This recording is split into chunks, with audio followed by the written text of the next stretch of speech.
ভারতে পাচারের আগে বর্তমান স্বরাষ্ট্রমন্ত্রী সালাউদ্দিন আহমদকেও টিএফআই সেলে রাখা হয়েছিল। তদন্তে তা বেরিয়ে এসেছে বলে জানিয়েছেন চিফ প্রসিকিউটর আমিনুল ইসলাম। সকালে র্যাবের গোপন বন্দিশালা টাস্কফোর্স ইন্টারোগেশন সেল পরিদর্শন করেন আন্তর্জাতিক অপরাধ ট্রাইব্যুনাল 1-এর 3 বিচারপতি, প্রসিকিউশন টিম এবং টিএফআই সেলের গুমের মামলায় আসামি পক্ষের আইনজীবীরা।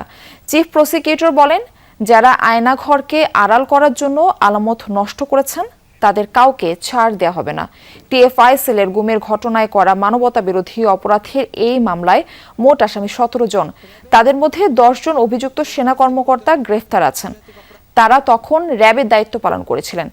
এই মামলার আসামি ক্ষমতাচ্যুত প্রধানমন্ত্রী শেখ হাসিনা, তার সাবেক উপদেষ্টা তারেক আহমেদ সিদ্দিক, সাবেক স্বরাষ্ট্রমন্ত্রী আসাদুজ্জামান খান, র্যাবের সাবেক মহাপরিচালক বেনজির আহমেদ, এম খুরশিদ হোসেন ও মোহাম্মদ হারুন অর রশিদ এবং অবসরপ্রাপ্ত লেফটেন্যান্ট কর্নেল মোহাম্মদ খায়রুল ইসলাম পলাতক।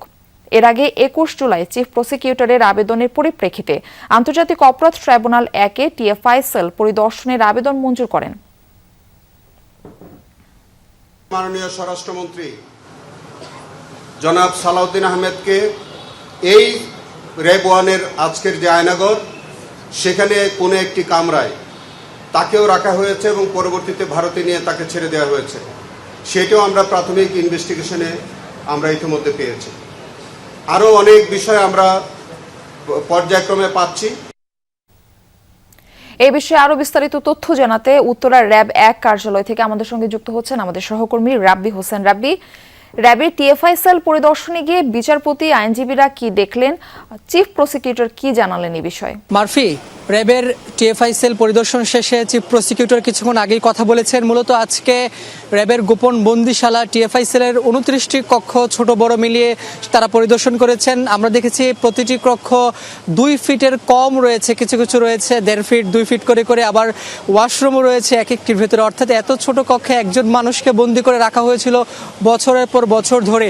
5 আগস্টের পরে যখন সরকার এই রাজনৈতিক পট পরিবর্তন হয়, অনেক বন্দি মুক্তি পেয়েছিল। পাশাপাশি আন্তর্জাতিক অপরাধ ট্রাইব্যুনালে গুমেরও একটি মামলা চলমান রয়েছে। সেখানে সাবেক প্রধানমন্ত্রী শেখ হাসিনা সহ 17 জন আসামি রয়েছেন। সেখানে তৎকালীন যারা র্যাবে কর্মরত ছিলেন সেনা কর্মকর্তা, তাদেরকে অভিযুক্ত করে বিচার করা হচ্ছে আন্তর্জাতিক অপরাধ ট্রাইব্যুনালে।